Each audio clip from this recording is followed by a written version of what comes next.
Bekasi Barat. Alhamdulillah menjalankan usaha ini baru 26 bulan. Dan dari usaha ini wasilah PTBS, alhamdulillah saya diberi reward yang luar biasa.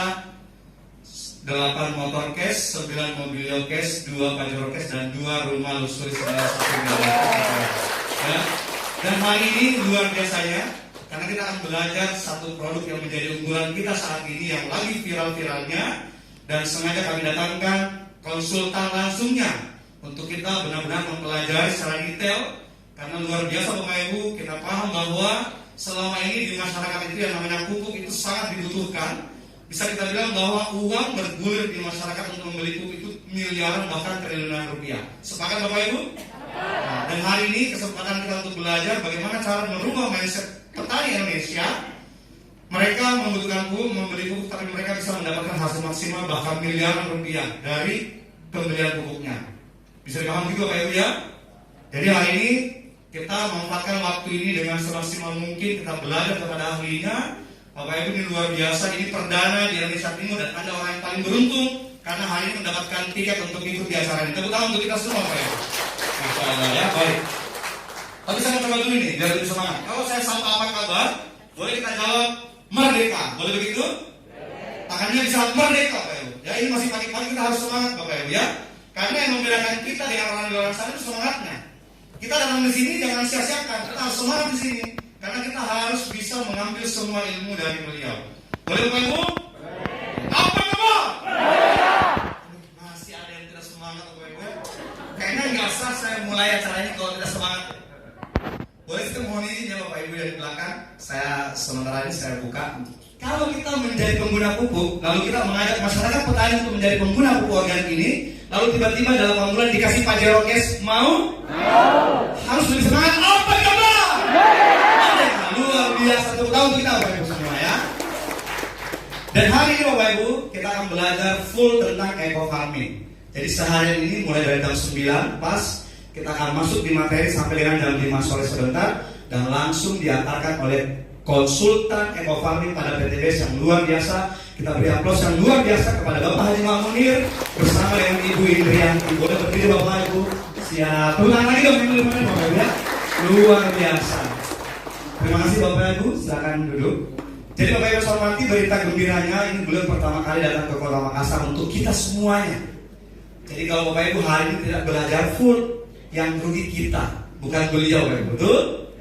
Jadi kesempatan kita untuk mengambil semua ilmu beliau, karena insya Allah Bapak Ibu masa depan petani Indonesia ada di pundak kita. Masa depan petani masyarakat kita ada di kita Bapak Ibu ya. Kita paham bahwa selama ini tanah-tanah Indonesia, tanah di kampung kita sudah direcoki dengan bahan-bahan kimia yang luar biasa. Semakin hari semakin jelek tanahnya, yang luar biasa semakin hari semakin tidak gembur tanahnya. Dan hari ini ada kesempatan untuk kita untuk mempelajarinya. Luar biasa Bapak Ibu, karena eco farming ini sudah viral Bapak Ibu di mana-mana. Ya, boleh begitu ya? Nah, kalau saya bilang eco farming, semua menjawab lahan subur, petani makmur. Bisa? Ya, kalau saya bilang eco farming, kita menjawab lahan subur, petani makmur. Bisa? Baik.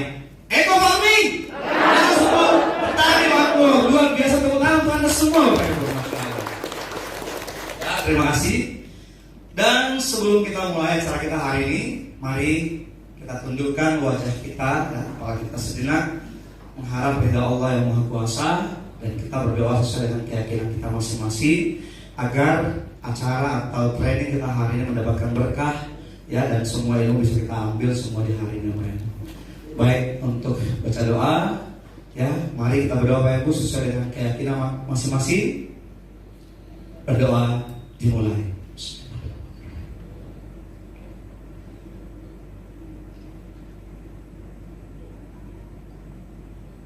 Amin Allahumma. Doa selesai. Ya, terima kasih.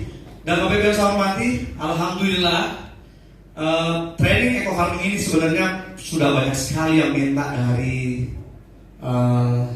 sebelum pandemi kemarin, karena menjadi sebuah solusi terbaik untuk para petani Indonesia. Dan luar biasanya Bapak Ibu, sebelum training pun ya, eco farming ini sudah booming di kota kita di Makassar. Omsetnya luar biasa Bapak Ibu ya. Saya sendiri merasakan 6 bulan terakhir ini tiba-tiba menjadi penyuluh pertanian. Jadi mendarat menjadi sarjana pertanian. Bisa dibayangkan Bapak Ibu, saya tidak punya basic pertanian, tidak punya basic masalah pupuk dan segala macam, tidak mengerti namanya tanah. Tapi karena keajaiban dari pupuk organik super aktif eco farming ini, saya disulap menjadi tiba-tiba mendarat menjadi penyuluh pertanian. Dan hari ini Bapak Ibu, waktu saya belajar ya, insya Allah kita akan sama-sama belajar hari ini bersama dengan ahlinya. Dan luar biasa, beliau sengaja datang ke sini untuk kita semua jadi tolong dimanfaatkan dengan maksimal waktu kita hari ini. Bapak Ibu ya, boleh kita berdiri? Boleh kita berdiri Bapak Ibu? Ya, kita akan sambut beliau ya. Sambil rileks karena saya nggak mau melihat Anda tidak semangat mengikuti materi hari ini. Ini luar biasa Bapak Ibu. Beliau sengaja datang ke Kota Makassar untuk kita semua hari ini belajar full tentang eco farming. Bapak Ibu yang saya hormati, kita sambut dengan meriah Bapak Haji Mamunir. Yes.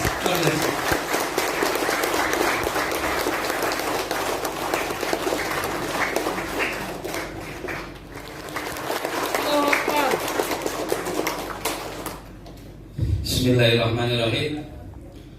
Assalamualaikum warahmatullahi wabarakatuh.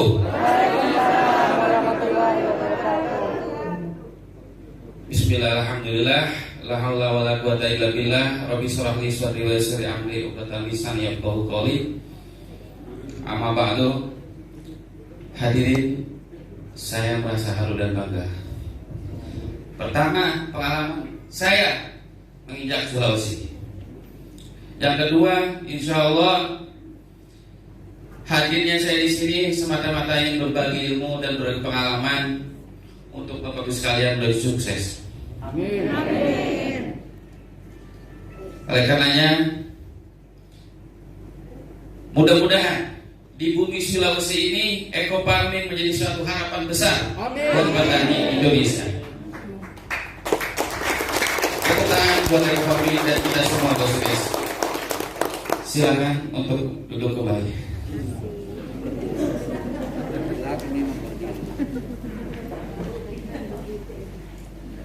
Saya mau izin untuk membuka ini ya, karena memang agak bicaranya kan.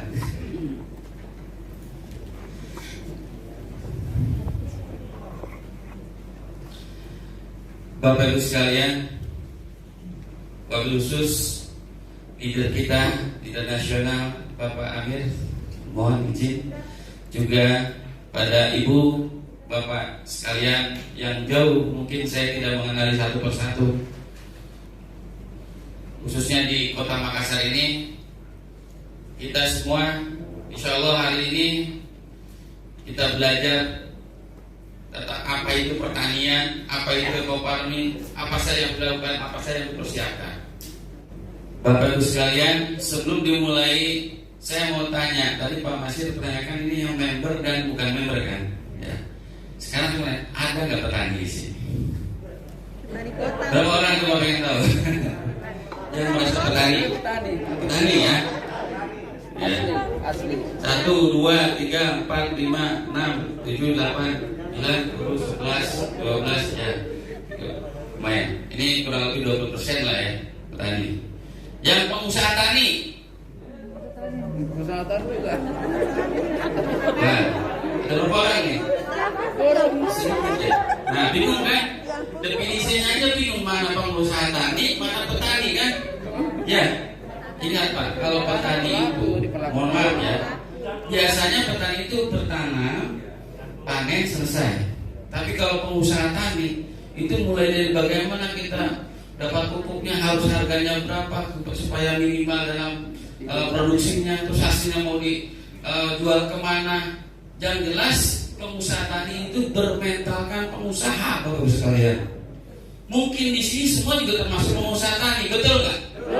Karena bapak-bapak dan ibu di sini memasarkan sarana pertanian, yaitu eco farming. Jadi kalau tanya pengusaha tani, aku semua saya pengusaha tani, karena saya menawarkan pupuk alternatif yang sangat luar biasa ke petani, betul?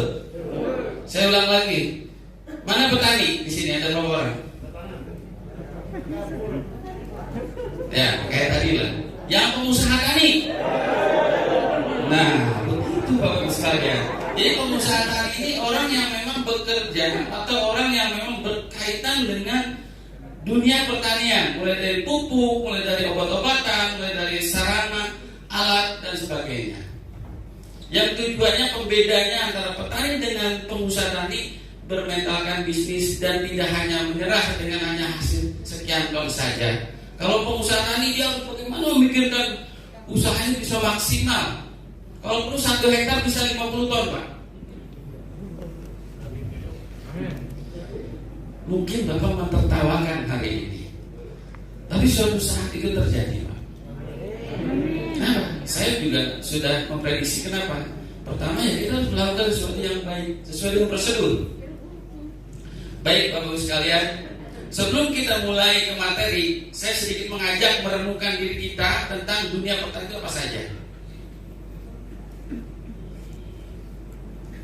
Kajian dan renungan di sini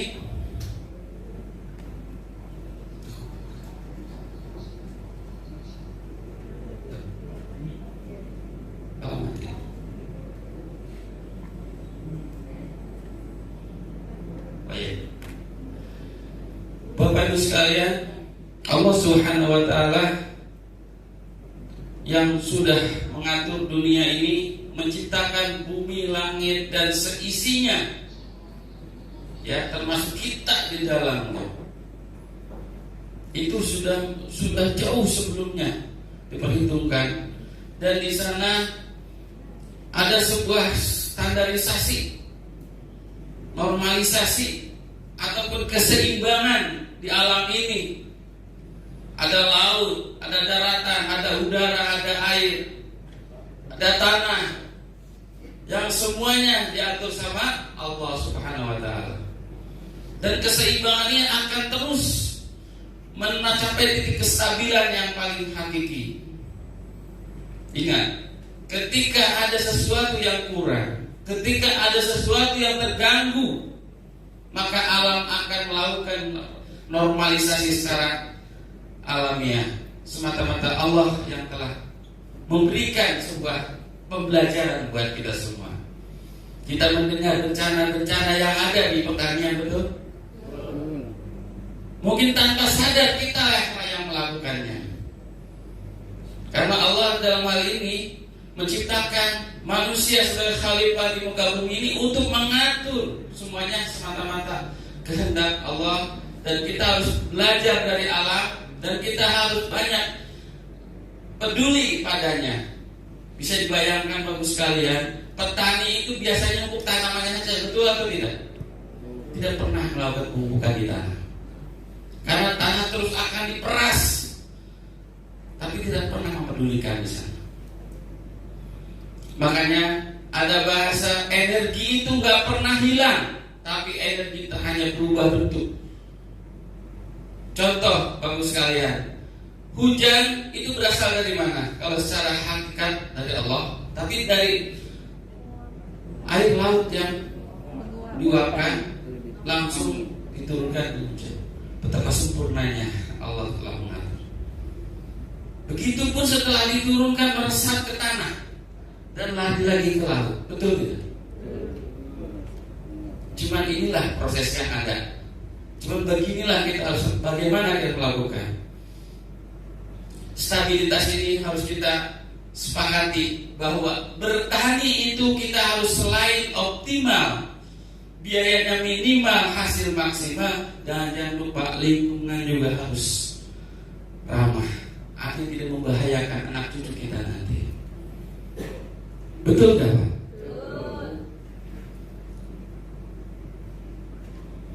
Bapak Ibu sekalian,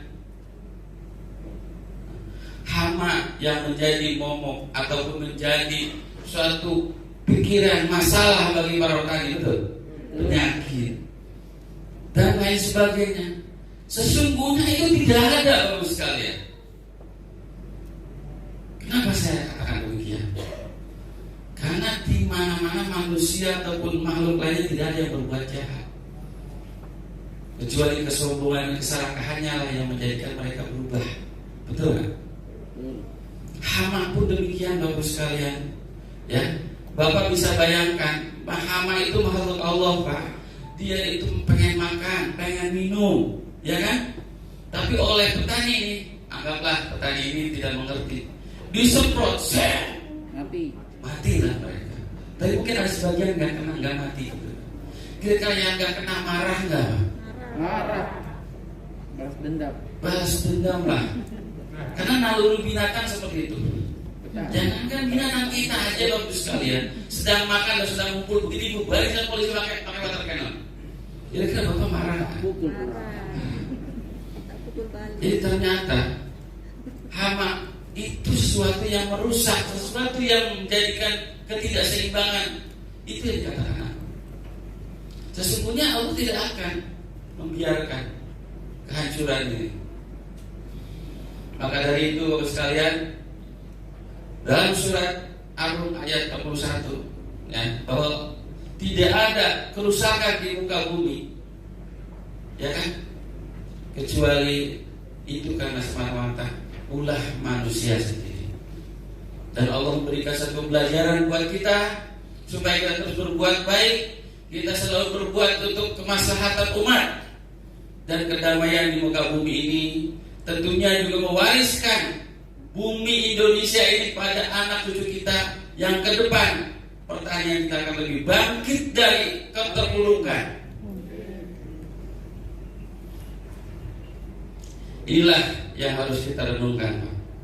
Bagaimana kita bertani itu sehat, bagaimana bertani itu produktif, dan bagaimana kita bertani itu tidak sebatas hanya mencukupi kebutuhan, tapi kita sekedar juga mampu memberikan kedamaian pada alam ini. Bagus sekali. Mungkin itu saja sekedar bahan renungan kita semua berkaitan dengan dunia pertanian khususnya. Kita masuk ke materi. Mungkin Bapak Ibu sekalian bertanya, saya ini Pak training eco farming Pak, kok materinya agroekosistem? Ada yang bertanya begitu nggak Pak? Sengaja saya buat materi ini di awal karena inilah yang harus kita pelajari Pak. Bapak Ibu sekalian, eco farming yang sesungguhnya ada produk yang bagus. Kalau kita tidak tahu cara prakteknya, terus melihat kondisi lapangan, kondisi alam, jangan sampai kita bermain ekstrim. Maksudnya itu ekstrim di sini kita tidak tahu kondisinya harus bagaimana, caranya bagaimana, begitu. Makanya perlu belajar namanya agroekosistem. Dan untuk lebih lanjut bisa di YouTube yang tadi saya sampaikan. Tadi sebelum acara kan melihat YouTube. Nah di situ YouTube sengaja saya buat jadi bahasa YouTuber ya, namanya Haji Mahmud Channel. Insya Allah Bapak Ibu sekalian, di sini ada yang sudah menonton, ada yang sudah subscribe, yang subscribe saya pengen tahu. Terima kasih Bapak sekalian sudah bersedekah kepada petani Indonesia. Kenapa? Dengan klik begitu Bapak sekalian terus mengikuti nantinya bagaimana perkembangan eco farming. Bagi yang belum tidak ada lagi penawaran, silakan mulai hari ini nanti subscribe. Insyaallah. Sebanyak-banyaknya. Like dan komen. Saya selalu like Pak, maksudnya selalu balas komentar dari siapapun yang berkaitan yang membutuhkan informasi, baik itu eco farming maupun di lain eco farming, maksudnya berkaitan dengan dunia pertanian. Baik Bapak Ibu sekalian, kita lanjut ke materi yang berikutnya. Ini gambaran umum tentang agroekosistem. Barangkali Bapak Ibu sekalian melihat gambaran ini sudah bisa ada kesimpulan seperti apa? Ada yang sudah bisa menerjemahkan gambar ini? Silakan maju ke depan atau minimal di bawah di situ. Gitu, Pak. Ada yang mengerti? Oke. Masih ada lagi yang punya? Anggap aja Bapak sedang menerjemahkan gambar ini seperti apa ceritanya? Ya? Iya, lanjut. Masih belum lengkap. Itu saling tadi melengkapi mutualisme. Terus ini kenapa pupuk? Apalagi Bapak? Dibutuhkan untuk keseimbangan alam. Ya? Cukup? Oke, kita gabung saja Pak. pendekatan agroekosistem itu adalah sebuah rangkaian, ya, hubungan simbiosis mutualisme, juga termasuk dari penyerapan antara tanah, akar, apa adanya tanaman.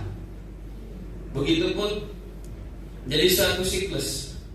Jadi ketika ini terganggu salah satu di antaranya, terjadilah sesuatu yang kita tidak inginkan. Contoh bagus kalian. Di situ ada ini capung, ya. Ini apa nih? Ada katak, ini ular. Ini tomcat. Tomcat ini termasuk ini juga ini musuh alami, Pak. Musuh alami semuanya. Artinya musuh alami ini menjadi penyeimbang alam. Karena hama ini dia akan dimakan sama musuh alami. Begitu ini tanah, ini cacing nongolnya. Jadi kalau tanah ada cacingnya, insya Allah tanah itu subur.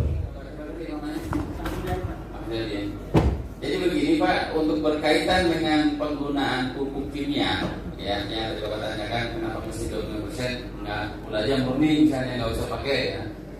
Sebetulnya inilah di tantangan kita. Ini kan bahasanya negosiasi kalau menurut saya, karena orang kalau langsung dilepas itu dia akan kaget, ya. Makanya ada batasan toleransi 25% saja. Sekali itu juga ini menjadi penghematan. Jadi jangan sampai ada double biaya kan nantinya. Ya pupuk ekoparmia misalnya, termasuk juga pupuk kimianya juga. Sebetulnya Pak, kalau kita mau benar-benar memastikan bahwa ini bisa nggak tanpa kimia, jawabannya bisa. Nah, untuk bisa memastikan itu semua, kita perlu alat tambahan yang tadi saya katakan, pH-nya kita cek, alat kesuburan kita cek. Karena apa? Karena pH ini menentukan tingkat penyerapan hara. Bapak kalau misalnya mau pakai kimia sama apa, kita paling kimia ya, nggak ada ketika pH-nya rendah itu tidak akan mudah diserap karena dengan pH itu mengikat unsur hara.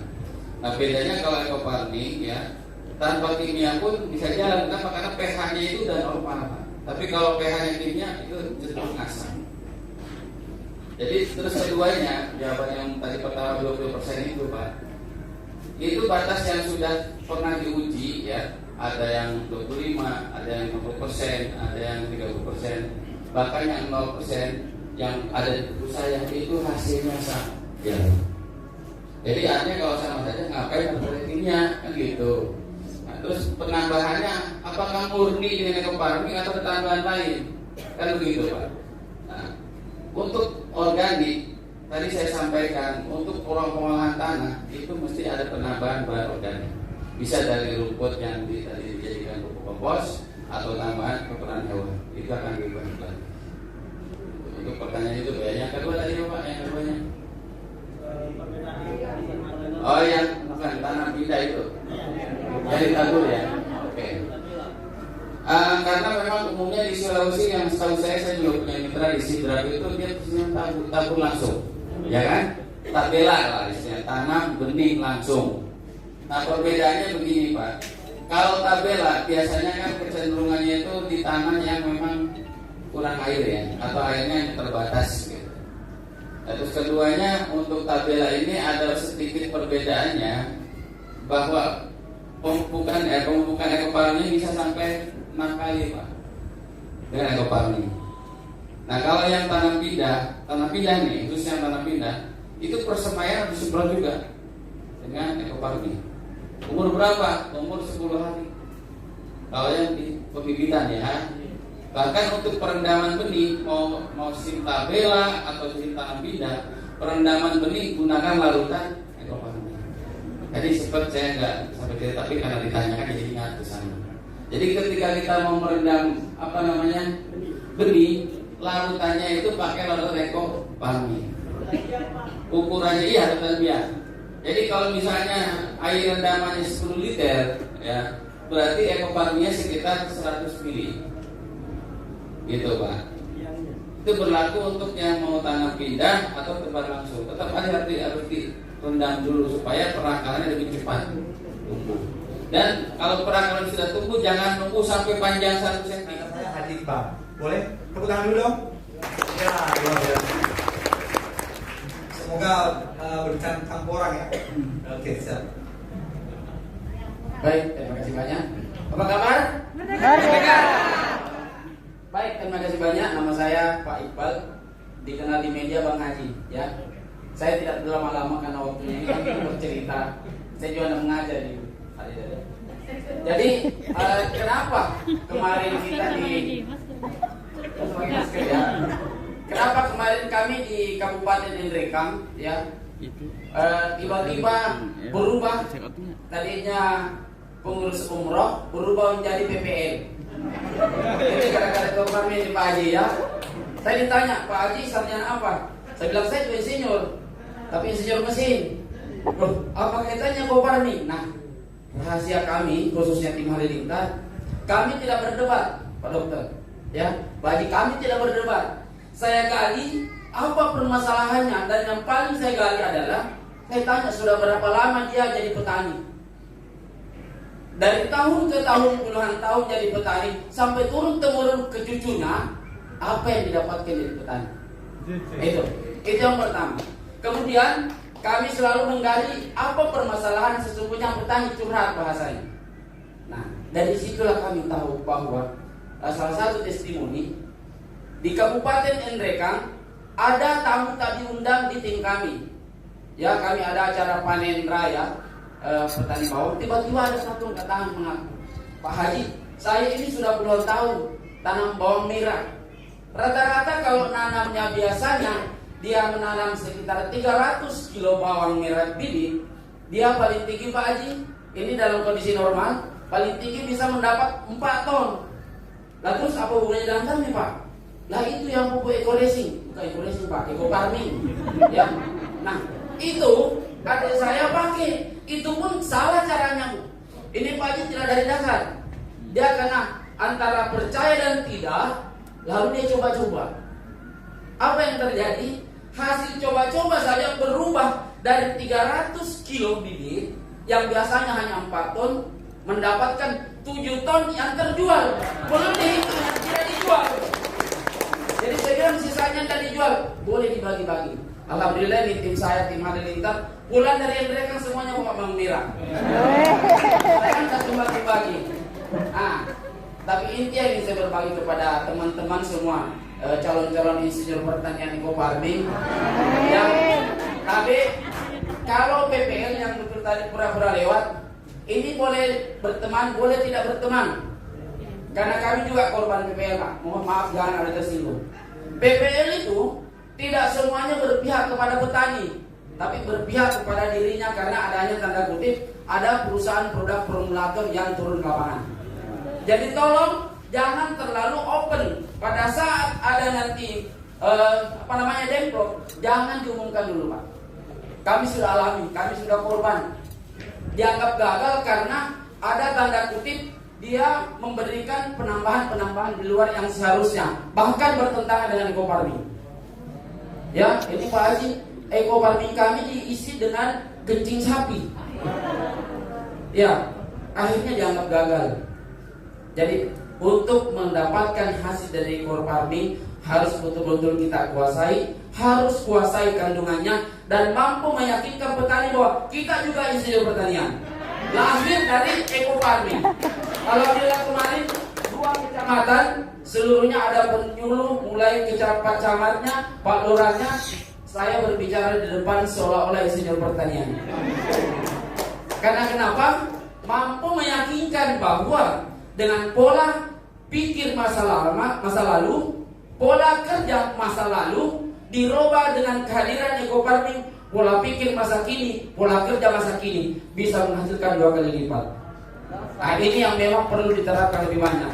Mungkin itu saya bisa berbagi bahwa alhamdulillah setiap kami masuk di lapangan, respon masyarakat petani sudah oke eco-farming. Terima kasih. Mantap. Luar biasa ya Pak Jadi. Memang benar sekali Bapak Ibu semua. 6 bulan terakhir ini kami juga tiba-tiba langsung disuap menjadi sarjana pertanian atau penyuluh. Bapak Ibu.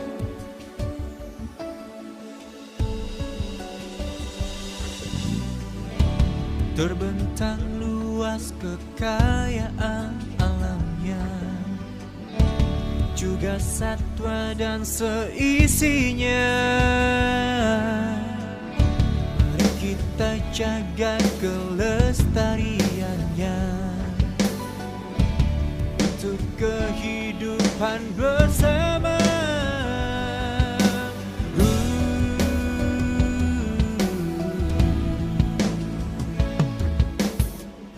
Kini para petani layak bahagia,